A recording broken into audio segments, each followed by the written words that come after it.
Hello, people. Welcome to the Arsenal Art. It's been a minute. We haven't talked about Arsenal in a while. I've been away. I've been traveling. I've been doing all sorts of stuff, but regular programming has resumed. So let's get straight into this video. And before we start, make sure to hit the like and subscribe button. But yeah, let's just get straight into it. No wasting time because it's been a while. I want to talk about Arsenal. There's so many things to talk about. Champions League, the Premier League, Michael Oliver again this season.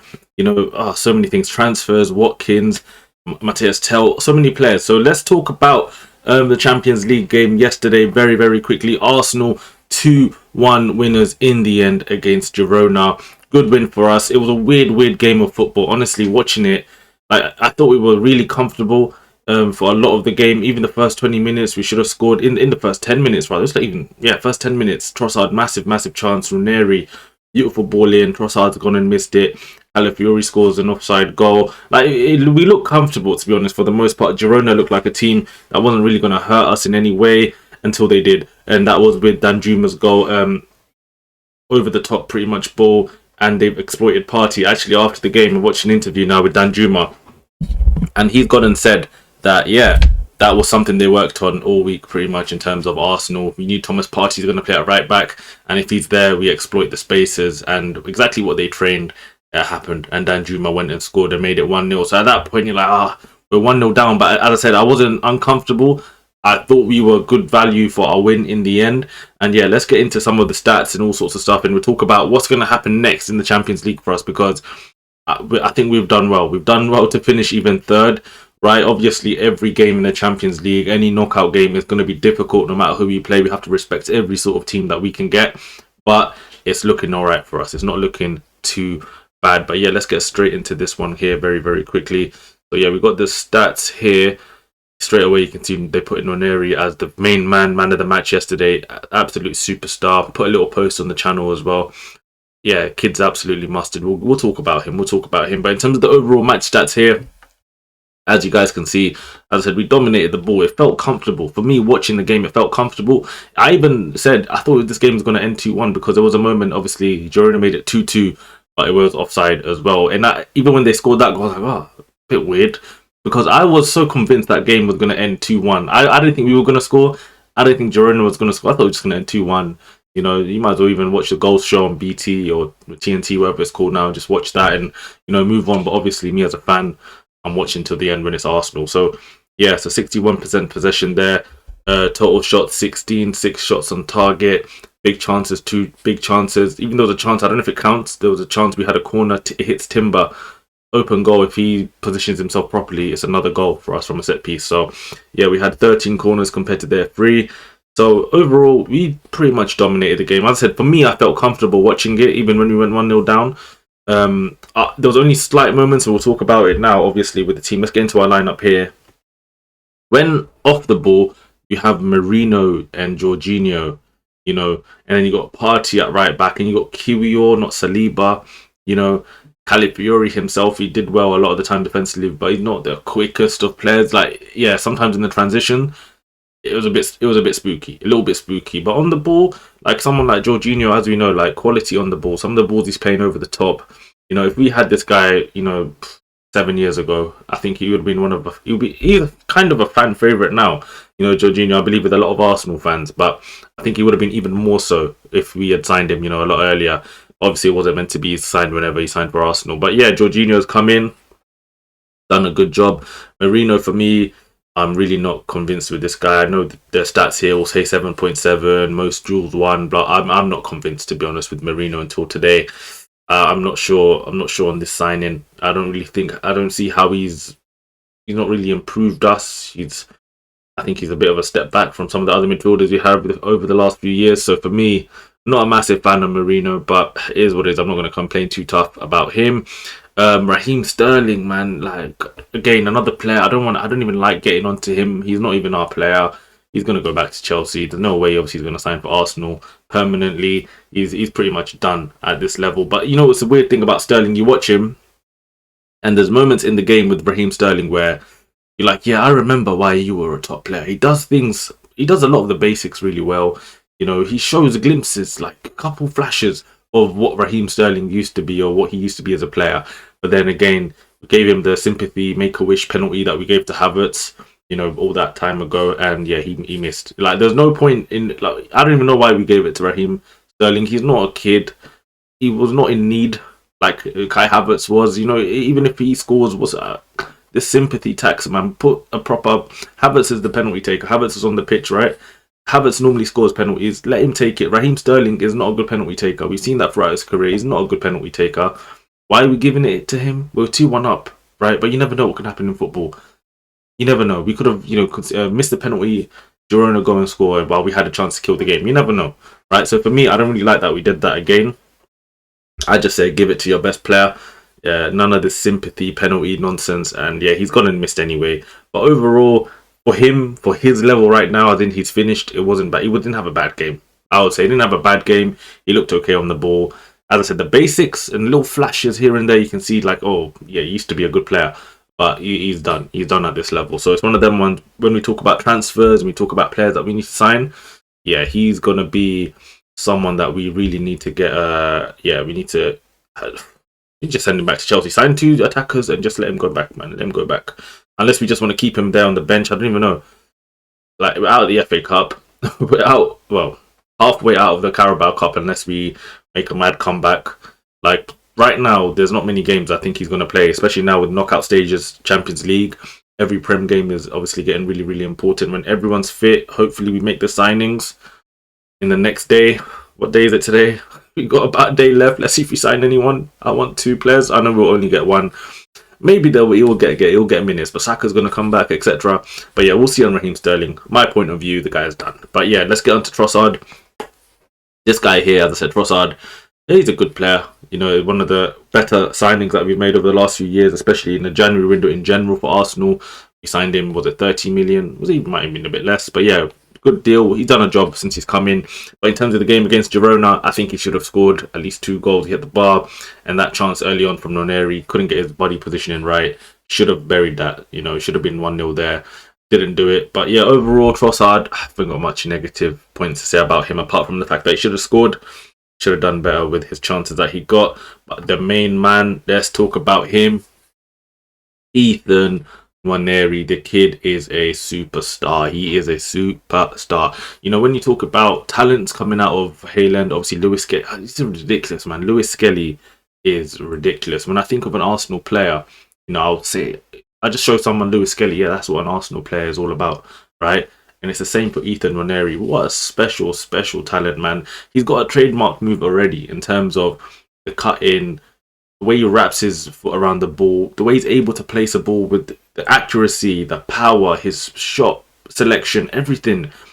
The kid is unbelievable. Even that chance we talk about with Trossard, it was an area I'm pretty sure he played the ball in, right? So kid is just he's got the first touch, the way the ball just sticks to him.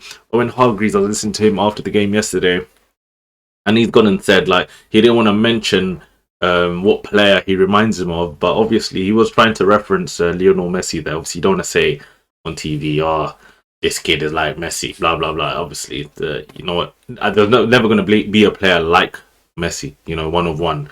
But Nwaneri, the things that he's doing, the way the ball sticks to him, the way he can dribble, the physicality he has, you know, the shot selection, as I said, the decision making, the maturity. I think this kid really has it all, and it actually begs the question as to what is his long-term position at Arsenal Football Club, because the kid is so good, right, that it might be a waste to put him in the midfield. I'm not gonna lie, it might be a waste. Even to be honest, right, Arteta said it early. I'll give Arteta credit because he said it early on with Nwaneri that, yeah, I see him playing as a, he said a false, I think he said striker. Yeah, I'm pretty sure he said it as a striker, right? And I was like, what do you mean? I thought he was just saying it because, you know, we're not signing anyone. You know, Arsenal fans are obviously on his back and the club's back, obviously not bringing in a proper striker. And you're saying this kid, 17 years old, who's meant to be a, you know, number 10, number 8, Odegaard sort of player, you know, attacking midfielder, he's going to play up front, you know. But to be honest, right, the way I see him now, and the more that he plays, I think he can show more visibility playing in the front three. So his best attributes, maybe you let him play with, obviously in your front three, you play with way more freedom anyway. You don't have as much defensive responsibilities. when you get the ball, it's obviously in a dangerous situation. You know, even on the right wing, he's doing what Saka does in terms of not just cutting in, he's going down the byline as well. He's giving defenders something to think about. So yeah, for me, with Ethan Nwaneri, man, I don't know, man. I think the striker, false nine, right wing, that's probably where he should play. That's probably where he should play in the next few years as well. Just because there'll always be opportunity, probably more so in the front three to show obviously his talent, number one, but also in terms of rotation, you know, in terms of Saka when he comes back, you know, it gives Saka someone to, you know, when Saka's give him a bit of rest. We've abused Saka obviously for the last few years. When Saka comes back, give him a bit of a rest. Let Nwaneri have a few games on the right wing. You know, if someone isn't performing in the striking position, in the centre forward position, maybe let Nwaneri have a go there. So I think, to be honest, long term, this makes sense. This makes sense. Let the kid maybe develop more in the front free position. Let him play up front. Let him have less defensive responsibility, and let him just show his talent. Let him show his talent. We see the likes, obviously, Lamine Yamal at the same age, playing from that right wing position. You know, Nwaneri. We've seen Saka obviously develop so much, going from, you know, at the beginning having to just fill in that left back, then left wing, and then Saka, ridiculous player. Literally, Saka, like a lot of the players we do produce, you know, can play in so many different positions, but Saka is just a special case. Obviously, when he's got the chance, obviously, to cement the right wing position, he's become, for me, the best right winger in the world. I don't know people. I saw Ousmane Dembele, talent wise, Ousmane Dembele, when he's on it, yeah, not many people can chat to Dembele, but overall package for me, I know people, obviously Mohamed Salah's there, so let's just say, listen, I'd rather have Saka. I'd rather have Saka. This is a different discussion. I'd rather have Saka and Dembele over Salah. I know that sounds crazy. I know Salah's got the goals. I respect him for that, but in terms of overall gameplay, yeah, Saka, Dembele, these sort of players that can, for me, do it all. And then, anyway, it's a whole different discussion. I don't want to get sidetracked and have a Salah blah blah blah debate when he is obviously one of the best players in the world statistically as well, undeniable. But in terms of Ethan Nwaneri, going back to him, yeah, the front three positions for me, the right wing, the striker, maybe, I don't know, left wing, because even from the left wing might be a bit difficult for him to play. But in terms of false nine and right wing, I think that's what's going to be, you know, the best for someone like Ethan Nwaneri. So yeah, let's get into the table and stuff. So we'll talk about the table now. As I said, we got our job done. We got our job done in the Champions League, and this is, yeah, it's a very positive thing. It's a competition. It's a competition that we can win, guys, man. So that's why when we talk about transfers in a second, I want us to get it right, because this is something that we can win. It's not something that is out of the realms of possibility. If we can sort out our attacking options, come on, guys, we can definitely do something in the Champions League. But yeah, let's go back to the table now here. As you guys can see, we finished third in the Champions League. So when it comes to this, obviously Liverpool qualified, Barcelona have qualified, Arsenal, Inter, Atleti, Leverkusen, Lille and Aston Villa all qualified in the top 8. So automatic qualification to the round of 16 saves us from playing those dreaded playoff games that I think it's going to be, for us now as neutrals just watching, it's going to be so much fun to just watch that round of 32, you know, and see some of the crazy games that we could have. Obviously, apparently Real Madrid, Bayern, one of them could play obviously Man City, and the other will play Celtic. But in terms of Arsenal Football Club, let me just find this here as well in terms of who we can play. I think they will show us on here if I go to the knockout section of this. So let me just take you back here. So yeah, in terms of the knockout section of this page, Arsenal, we've got 4 teams that we can play. We can play Milan, PSV, Feyenoord, or Juventus. So for me, I think we're in a good position. I believe Liverpool, I think it's the other group. I think it's PSG, Benfica, Monaco, and I believe that's Brest, right? So yeah, them 4 teams. But in terms of Arsenal Football Club, Milan, PSV, Feyenoord, and Juventus, for me, I think that's food. They're all food, right? Not on our day, but in general, we are obviously levels above them teams right now, right? Obviously, Milan, Juve, and to be honest, all of them, Feyenoord, PSV, they're all teams that are, you know, known in Europe. Milan and Juventus, obviously, more so in terms of what those 2 clubs have achieved. They're massive football clubs in general, globally. But in terms of Arsenal Football Club right now, our squad, our style of play, the way we've come through this Champions League group phase quite easily. You know, we've had our issues obviously in the league here and there, but in terms of the Champions League, it's not really been anything to. It's not been too difficult, honestly, to make our voices heard, or our football heard, rather. Right. So yeah, for me, I don't know who's the best option there. Milan, they've got some threats, obviously. On their day, they're a good team, and their new manager, the gaffer, Conceição. Obviously, we played him was it last season now? Yeah, Porto, and yeah, that was yeah. If you remember what he was on, he's saying Arteta said this and that about his family. Like he's a crazy guy, man. You see the way he celebrates and stuff. Yeah, he's all a bit mad. You obviously got Juve there, Motta. They obviously they've been unbeaten for ages. Lost an unbeaten run recently, I believe, obviously to Napoli. But yeah, Feyenoord, PSV. For me, it is what it is. It is what it is. Either one of them, you'll take them, right? There's not much to really debate there in terms of who you want. Just give us any of them. Personally, though, I'd want the easiest tie. So maybe one of the Dutch teams. But are they really? As I said, who knows? I'm happy. Basically, I'm just going to say I'm happy with what we've got here. You give me Milan, you give me Juve, you give me Feyenoord, you give me PSV. I'm not going to complain. I'm very happy with what we've got here. So yeah, we've done well in terms of the Champions League. And yeah, that wraps up the Champions League for us, man. We're doing well. It's just about now we get into the serious business of this episode. And let's talk very quickly, actually, before we talk about transfers and stuff, yeah. And just talk about this Michael Oliver fella, man, because he's ridiculous, mate. He's been ridiculous this season. I don't know if the video is gone now, but I'm pretty sure I did something, right, on Michael Oliver when we played Man City.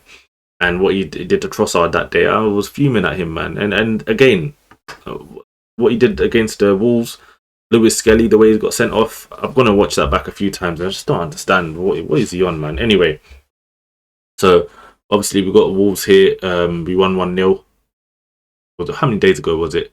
Saturday 25th. Was that 5 days ago now? So yeah, we got and beat Wolverhampton Wanderers.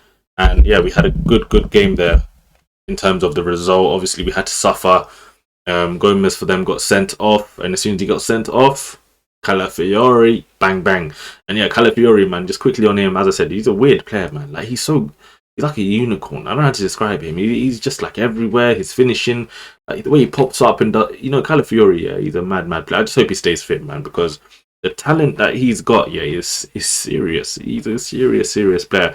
But very quickly on this whole red card again from Michael Oliver, just don't understand why does a compilation, how can you have a compilation against Arsenal and every time you've got our games you do something weird, right? I just don't understand. As I said, I'm pretty sure in the last video I made when I was against the Man City, after Man City, I don't know where the video's gone, and I was fuming. I said this guy's a disgrace, PGMOL, little gang they've got there, all their referees from Greater Manchester for the most part. Yeah, and today I'm seeing the likes of Gary Neville, Jamie Carragher saying, "Oh, it's ridiculous." Man, shut up, man. Like, especially someone like Gary Neville, you play for Man United. You and your dodgy referees, man, working for that club, man. So I'm not trying to hear anything from Man United legends or Jamie Carragher. He's got some agenda, thinking we're only angry because Liverpool are top of the league. Does that even make sense? Does that even make sense when Arsenal fans have been complaining about referees for how long? I don't even know. For how long? There's always been an agenda, right? And I don't care what anyone says. If you're an Arsenal fan, you know this agenda is real. And finally, some people are starting to see it. Even I saw the likes of Jamie O'Hara, Tottenham. He's saying, listen, this in terms of Michael Oliver, he loses his head every time he referees Arsenal. So Simon Jordan, another guy, Talk Sport, saying the same thing. So it's getting to the point, as I said, where people who normally are opposed to anything Arsenal fans say, they're starting to see the same thing. And it's been non-stop, honestly, for years and years. You can go back, honestly, with catalogues of just decisions and just stupidness happening against Arsenal Football Club. And I think Arteta as well, I think after this game he said, we're used to it, man. We're used to it at this point. We're used to it. We need to it's hard sometimes. You can't, like a lot of games, right? One bad decision can change a game. It can change a game. It can completely change a game. That's why these referees need to be looked into. And the only solution for me is you got to outsource. You got to outsource these refs. You got to bring in refs from, you know, other countries who hopefully don't have as many, you know, agendas against teams or players of that country. So right now, there's no way you can tell me like all of these referees. They'll say, "Oh, I support Rochdale or Tranmere Rovers or whatever they're called." You know, all of these random teams. They'll say they support them, but none of you guys support. Yeah, you don't support Man United. No, you don't support City. You don't support Liverpool. They all support small teams. Apparently, if you ask them, right? So that doesn't even make sense. That's statistically that probably doesn't even make sense. So for me, you got to look at it in terms of outsourcing, bringing in referees from different countries. With if they've got like, let's say you bring in Italian referees, right? Italian referees, obviously in Italy, you know the scandals they've had. But let's say you bring Italian referees into England. For the most part, you'd assume an Italian guy growing up in Italy, he's going to support Juve, Milan, Inter, you know, Fiorentina, all of these teams there. He's not really going to have an affiliation to a Premier League team. He's not going to have an affiliation to bring that sort of character into the refereeing in England. Let them take over. Because at the end of the day, we want a fair game. I want a fair game. These referees who grew up in England, you don't all support these League Two, League One teams, man. Don't lie to me. It doesn't even make sense. So bring in different referees from different countries. Even countries, look at them, ask them, you know, what kind of teams you support, investigate what they're on, you know, do some, you know, due diligence, and then bring them into England, let them referee the games. Just get rid of these other ones, man. I don't care. Get rid of these guys from Greater Manchester, the little gang that they've got running there in terms of English football. That needs to end. Otherwise, I don't know. Otherwise, I don't know, man. Super League, man. Florentino Perez, man. We're gonna give him a call. I'm gonna tell Florentino Perez, rise up now. Rise up now. We're starting the Super League again. If these refs don't get outsourced, we're doing Super League. Real Madrid, Arsenal, every week. Mbappe versus Saka every week until everyone's bored. That's what we're gonna do if these refs don't get outsourced. But that's just me. That's my opinion. And I think finally, as I said, people are starting to wake up in terms of what's actually been happening, you know, in terms of Arsenal, in terms of football in England as well. But yeah, man, let's get into transfer news, man. I think there's time to talk about transfers. Time to talk about some transfers. All right, let's do this, man. There's so much news coming in every day, man. Every day news coming in, man. So let's go with. Oh, there's so much to start with, man. Honestly. So okay, let's just start with this recent report that's coming from David Ornstein here. So, zoom in. So, zoomed in here. Hopefully, you guys can see this. So, yeah, it looks fine. All right, cool. John Duran medical. He's gone to Al Nassr. So, obviously, Arsenal. We put in a bid, £60 million. The news got leaked yesterday before the game, before the Champions League games. But apparently, the bid went in on Monday. And Villa obviously rejected that. Arsenal set to make a second bid, apparently, according to the likes of Fabrizio. It looks like David Ornstein, I think he said, I'm not 100% sure if David Ornstein said we're going to submit another bid. I've seen Sky Sports reporting similar stuff as well. So it looks like Arsenal are going to try again for Ollie Watkins. And listening to Unai Emery last night, I don't know if I can play the clip, but basically I'll just summarize what he said. Unai Emery basically said, he didn't want to give too much information in terms of Duran leaving. Obviously, he said tomorrow or Friday we'll know about Duran. It looked like he basically alluded that, yeah, he's definitely going to leave. But in terms of Watkins, he was again a bit unclear. And you listen to some of the wording. Now, obviously, Ornstein said Aston Villa Football Club, are not intending to sell any other key men. And obviously, they're not intending. This is the feeling I got listening to Unai Emery. This is the way I'm going to say it, right? Unai Emery basically sounded like someone said, yeah, we're not. Obviously, the club doesn't want to lose Ollie Watkins, right? But there was something there that, for me, I was listening to him. It sounded like, you know, if the money's too much or it's, you know, the bid is looking nice, you know, he could go. It's one of them ones. That's what it sounded like to me. And today, Aston Villa have been linked with Matthias Tell. Matthias Tell. I think I call him Matthias. Matthias Tell. Tell. I just call him Tell for now because it's his first name.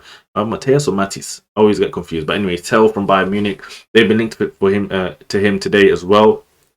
They've obviously signed Daniel Marlin. Yes, they've lost Duran, but if they could, let's say, they get in a Tell or they get in a João Felix, another player they've been linked to, right? And then we go in with another bid for a 29-year-old Ollie Watkins, 65 million, 70 million, all of that sort of stuff there.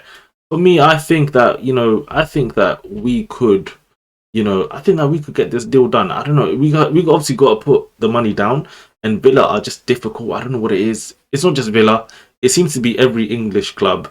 Just again, Arsenal put in a bid. They're putting out stories. Oh, they're fuming the Arsenal bid, or like they're fuming at the timing of the leaks, as if Arsenal controlling the leaks. That's the media, man. That's them doing that, But in terms of Arsenal, I think Watkins in general, and we'll get on to him now. I think he'll be a good signing. But quickly, just to summarize on what I think could happen, I think we'll obviously try to put in another bid. We've started with 60. Let's see if you go 65, 70 million, try and tempt, Villa into selling him. And the problem is for me, Watkins, even though he's an Arsenal fan, he says obviously playing for Arsenal is his dream move.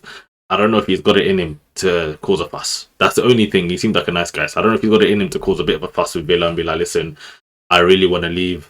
If I think he's the type, he'll probably say, yeah, if Arsenal's calling, can I please go?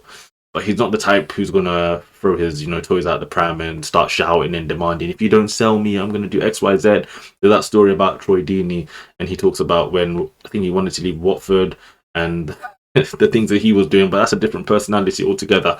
Watkins doesn't strike me as that type of guy. But let's get into his stats very, very quickly, because it is someone that we can obviously sign. So yeah, Ollie Watkins, for me, I'll happily take him. Everyone's saying his age, he's this, he's that. We are starving up front, guys. We are starving. So we can't be saying no to Ollie Watkins, 29 years old. This season, 10 goals, 5 assists already. He does miss a lot of chances as well. I'm not going to say he's a perfect striker. He's the most clinical striker. But what he does have in his locker is this just mad physicality, top athlete. Very, very, very, very fit. Like, he's one of the few players who can keep on stretching a defense all game. Always asking a question. And I think if he plays for a team like us, he'll score a lot of goals. He's doing it for Villa anyway. He's scoring a lot of goals for Villa, not just goals. He's getting assists as well, right? He does obviously miss chances here and there. I'm not saying he's a perfect striker. He's going to come in, every goal, every shot is a goal. No, he will miss chances at Arsenal Football Club. No doubt in my mind. He will miss a lot of chances. But everything else he offers will make sure that he also scores quite a few goals as well. To be honest, right, we talked about Mohamed Salah a little bit in this video, just briefly mentioned him.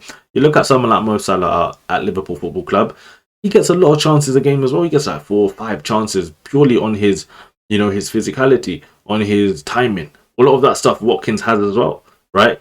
But because Salah plays for Liverpool, he could end the game with 2 goals, 3 goals, right? And I think Watkins, honestly, you put him in Arsenal's team, he'll probably end up with the same. He might get 5 chances a game with the way he moves in a football match, and then he might score 2. He might score 2 or 3, right? But he's gonna offer so much. He's gonna ask so many questions to opposition defenders that in the end, for a team like us that dominate literally most games, we control most games. Having someone like him up front, like just buzzing around, just doing things, just confusing the opposition, I think he would offer a lot to Arsenal Football Club. So yeah, for me, Ollie Watkins, bring him in. He is someone that I would happily have at Arsenal Football Club. But yeah, let's see in terms of the bid, in terms of how much we're going to offer, and all of that sort of stuff there. So yeah, for me, Ollie Watkins, I'll happily have him. In terms of other transfer news, let me have a look here. We'll talk about Matthias Tell if I can very quickly. I said his name again. Matthias Tell. Matthias. I haven't got a clue, guys. Someone tell me, what is his name? But anyway, let me see if there's anything else on him. As I said, Villa, I spoke about a second. Villa interested. Man United interested. Tottenham interested. 7 clubs apparently involved. Let's have a look here. So, Tell. One more club has called for Matthias Tell. I'm gonna call it Matthias Tell. Aston Villa have asked for deal conditions. John Duran leave to join Al Nassr, and Villa are now in the market for a new striker with contact made for Tell, as Fabrice Hawkins reports. Currently, 7 clubs involved. So obviously, Arsenal probably keeping tabs. I think for Arsenal Football Club, the fact that we put 60 million bid for Watkins shows that yes, Tell is a very good player, right? But he's a potential. It's potential. There's no guarantee Tell comes to Arsenal Football Club and 100% hits the ground running. So if we could get Tell as well, I would take him, but I would like a Watkins at the same time, because Watkins, there's no questions. He's going to come in tomorrow. Arsenal play. He could play against City on the weekend, let's say, and he's ready to go. There's no adaptation. There's no issue in terms of Watkins coming to Arsenal. But with Tell, there's a question mark there. It's a kid. He's a big talent, massive football talent, massive attacking talent. But there's always a question mark in terms of how quickly can he adapt to the Premier League? How quickly can he adapt to Arsenal, moving countries? All of that. So many questions about someone like Tell. So I think Arsenal are interested, but it might be a case where maybe loan. I don't even know if we're allowed another loan. We might be allowed another loan from abroad. I'm not sure. Obviously, I know we're not allowed another Premier League loan because we've done Neto and Sterling. So I know that. So we might. I think we're allowed a loan from outside, from Bundesliga to Premier League. But yeah, Tell for me, super talent. Does not click for him at Bayern Munich so far. Only 19 years old, but I would rather go with Watkins right now. Get him in, does a job for us, and if you can bring in someone like Tell to supplement that a little bit and let him have a little bit of time to find his feet, then I'm all for that as well. So I think we only get one. I think Tell is not doesn't to be honest, doesn't seem like a priority. The more I read about at the beginning, I thought he seemed like a bit of priority for Arsenal, but that bid for Watkins has shown that we just want someone who's just gonna come in straight away, hit the ground running, no nonsense, and we have no worries about them. And I think Arteta said the same thing. We need attackers right now. I'm pretty sure he said the same thing weeks ago. We need people to come in right now to Arsenal Football Club and just hit the ground running. We ain't got time to waste. We're still in the title race. No matter how weird we've been sort of getting over some of these games, no matter how weird some of these games have been as of late. And in the Champions League, I said we're in a great position, man. We get them. Obviously, we looked at the round of 16: Milan, PSV, Juve, Feyenoord. We get one of them teams. Doesn't matter who we get. We can hopefully, obviously, or you'd think, get to the next round, quarter final. That's the key. Get past the quarter final, and once we hit semi final, everything's to play for. Everything's to play for. And if we have a proper striker like Watkins, that time of the season, Saka hopefully, obviously, comes back and he's ready to go. Oof. You never know what could happen, man. But anyway, guys, let's leave this video there. Hopefully you've enjoyed this video. It's been a welcome back to the channel. As I said, regular programming has resumed. We've obviously, as I said, I was busy traveling, all sorts of stuff. Very, very difficult to sort of make content when you're on the road, not really able to focus on the games and stuff like that in the last few games, apart from obviously yesterday, able to fully watch a Girona game. But yeah, apart from that, guys, yeah, it's been a good one. If you haven't already and you've made it up to this point, please make sure to hit the like and subscribe button if you haven't already. Tell a friend to tell a friend. Let's keep this channel active. Let's keep this channel growing. And this is the Arsenal Art. I'm your host, Bilal. And yeah, take care and peace.